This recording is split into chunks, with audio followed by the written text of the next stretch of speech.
Je cuisinais, il faut que je reste là, permanence, parce qu'il y a des trucs qui sont là-haut, qui tombent dedans.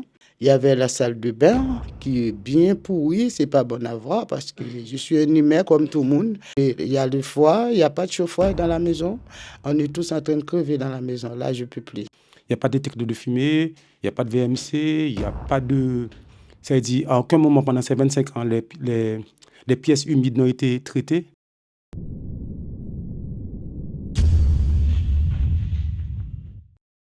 Bonjour madame, je suis Sullivan Jous, conseiller municipal de la ville de Sevran, également responsable associatif, en charge du respect de l'égalité devant la loi et de la dignité humaine, notamment au sein des logements. Alors j'ai été appelé parce que vous rencontrez beaucoup de problématiques dans votre logement actuel, Oui. avenue Yuri Gagarin à Sevran. Est-ce que vous pouvez nous expliquer alors quand est-ce que vous êtes arrivé, quand est-ce qu'ont commencé les problèmes et ce que vous rencontrez actuellement comme désagrément au sein de votre logement, s'il vous plaît?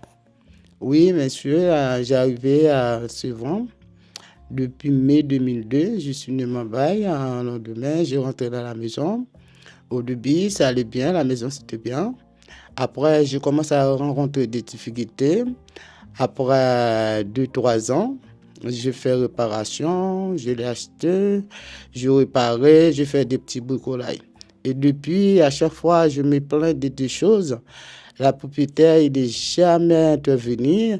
Moi, je suis là, j'attends, j'attends, j'attends, j'attends. Il y avait la fenêtre qui était noisée, ma chambre de mes enfants, ma fille est tombée malade, attaqué les sinésiques, il y a mon fils aussi. Et mon fils, maintenant qu'il est grand, il est parti, son sinésique a parti. Mais ma fille était là avec une mauvaise inspiration. À chaque fois, il faut qu'il court sur le médecin. Alors moi, j'étais obligé de demander concours parce que là, je ne peux plus. À chaque fois qu'il me dit, ouais, il vient à la cuisine. Je cuisine, il faut que je reste là, permanence, parce qu'il y a des trucs qui sont là-haut, qui tombent dedans. J'ai appelé le propriétaire. Il a envoyé quelqu'un, ils ont changé les baignoires. Il y avait la salle de bain qui est bien pourrie, c'est pas bon à voir parce que je suis un humain comme tout le monde. Je trouve pas, on peut pas payer pour avoir mal logé comme ça dans une maison. Alors j'étais obligé de demander des concours. Alors c'est vrai que là vous êtes dans un F3, Et c'est une histoire. vous payez à peu près 1100 euros À peu près presque de loyer. 1000 euros. Voilà, d'accord. Donc ce qui est déjà quand même assez conséquent. On est dans une propriété privée. Donc ce n'est pas un bailleur social, c'est un propriétaire privé à qui appartient l'intégralité du bâtiment. Et donc, comme vous le disiez, on va mettre des images qui apparaîtront à l'écran qui sont d'une extrême gravité. J'ai fait beaucoup d'appartements. Malheureusement, ce sont des problématiques qui sont récurrentes, pas uniquement dans ce quartier, c'est un peu répandu dans différents quartiers de la ville. Énormément d'humidité, de moisissures. Donc là, il y en a beaucoup dans la cuisine, il y en a dans la salle de bain, il y en a dans les chambres. Et ce que vous disiez, c'est qu'à un moment donné, dans la chambre de votre fille, la fenêtre a été changée parce qu'avant ça, j'ai vu les images, c'était une catastrophe. Et donc votre fille est tombée malade, votre fils est tombé malade et votre fils, depuis qu'il a déménagé, n'est plus malade. C'est bien ça? Ça va. D'accord. Depuis, mon fils est parti. Il n'est jamais malade à cause des noisissures là parce qu'il est avec un sinusite qui te débordait quoi. Chaque fois, il faut qu'il aille chez le médecin. Médecin sur ma fille. Depuis, ma fille est tombée malade. Elle est toujours malade. J'ai demandé à des amis. Ils ont fait un petit bricolage pour moi dans la chambre de ma fille.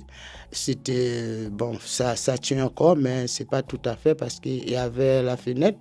Depuis 1 an, ils ont venu, ils ont enlevé, ils n'ont jamais fait rien du tout dedans. Cette année, ils ont venu, ils ont juste passé un petit coup. Et il y a le foie, il n'y a pas de chauffe-eau dans la maison. On est tous en train de crever dans la maison. Là, je ne peux plus. Parce que ça fait tellement longtemps que je suis dans la maison. Je n'ai jamais donné aucun problème avec les bailleurs. Alors, je demande pourquoi, comment on peut vivre comme ça dans une situation. Alors sachant qu'en plus, pendant les plus de 20 ans, presque 25 ans que vous êtes ici, vous n'avez jamais eu un loyer de retard. Et là, on voit même de toute façon qu'à l'heure actuelle, il y a du bricolage qui a été fait, mais il y a des choses qui ne sont pas... Les finitions ne sont pas faites, les encadrements de fenêtres ne sont pas faits, et même lorsqu'ils sont faits, c'est fait d'une manière où on s'interroge sur la qualité des ouvriers qui sont venus intervenir au sein de votre logement, parce que c'est, excusez-moi, c'est ni fait ni à faire. C'est vraiment très surprenant que ça se passe dans ces conditions-là. Euh, Quelles sont les démarches que vous avez tenté de mettre en avant ou d'activer? Est-ce que vous avez contacté, donc vous nous avez dit avoir contacté le propriétaire, mais est-ce que vous avez contacté le service hygiène de la ville? Est-ce que vous avez contacté la mairie qui pourrait peut-être vous aider dans ces différentes procédures? Oui, j'étais à la mairie, je te vois quelqu'un pour le service d'hygiène de venir, mais il m'a dit qu'il allait venir. Il n'est pas venu. Alors là, j'ai allé demander concours, j'ai expliqué mes problèmes. Alors, quelqu'un est venu dans la maison pour vérifier tout ça, si c'est vrai ou faux, quoi. Mais quand il est arrivé, il voit vraiment dans quel état je suis, c'est pas normal. Et donc ils ne sont pas venus. Non, ils ne sont pas venus. D'accord, donc pour l'instant c'est au statu quo. Alors il faut savoir une chose, c'est que le logement incompatible avec la dignité humaine, c'est un délit pénal. C'est puni d'une peine d'emprisonnement, d'amende, et très rares sont les locataires qui utilisent ce moyen de procédure. Donc aujourd'hui, nous ce qu'on vous propose, c'est de pouvoir vous accompagner. Parce que je sais que c'est difficile de vivre dans ces conditions. Vous êtes mère de famille, vous avez des enfants, et puis vous êtes un petit peu fatigué d'avoir à vous battre constamment contre le propriétaire. Nous, ce qu'on vous propose, c'est de pouvoir vous accompagner et de faire une mise en demeure au propriétaire, d'aller déposer plainte pour logement indigne et de faire en sorte que vous puissiez retrouver votre dignité dans les plus brefs délais, parce qu'en 2026, il est inconcevable et intolérable que des familles soient encore contraintes de vivre dans de telles conditions, sachant que malheureusement sur Sevran, vous n'êtes pas la seule, et c'est aussi l'objet de la mobilisation qui a eu lieu sur Sevran et qui va encore porter ses fruits, nous l'espérons, parce qu'on ne peut pas laisser les Sevranais vivre dans de telles conditions. Alors, on a le neveu de madame qui est ici présent, qui souhaite répondre aussi à une ou deux questions. La question, c'était s'il y avait un message à passer au propriétaire, à la municipalité, quel serait-il? Il n'y a pas de message spécifique à passer, c'est juste que de faire comprendre, il y a des gens qui vivent dans une ville, c'est leur ville. Que l'endroit qu'ils vivent, qu'ils aiment la ville, il faut qu'ils se sentent bien chez eux. Là, aujourd'hui, ce n'est pas seulement un problème d'humidité et autres, il y a aussi le problème de détecteur de fumée, il n'y en a pas. Ça veut dire que c'est le b.a.-ba du logement, de l'habitat qui n'est pas respecté. Il n'y a pas de détecteur de fumée, il n'y a pas de VMC, il n'y a pas de... Ça veut dire, à aucun moment pendant ces 25 ans, les pièces humides n'ont été traitées. Il n'y a jamais eu ce genre de choses. Donc, on ne demande pas un règlement de compte, on demande juste qu'il y ait un peu de dignité, qu'il y ait un peu de réserve. Parce que lorsque nous avons une société qui travaille ici, c'est jamais fait, tout à fait. C'est toujours 25% des travaux qui sont faits. Là, je prends l'exemple de la fenêtre, ça a été fait il y a 2 ans. C'est cette année, après qu'on ait vraiment dû se plaindre et que beaucoup de locataires sont plaints, qu'ils ont venu faire juste un semblant. Aujourd'hui, malgré la période de froid qu'il y a eu, il n'y a pas de chauffage.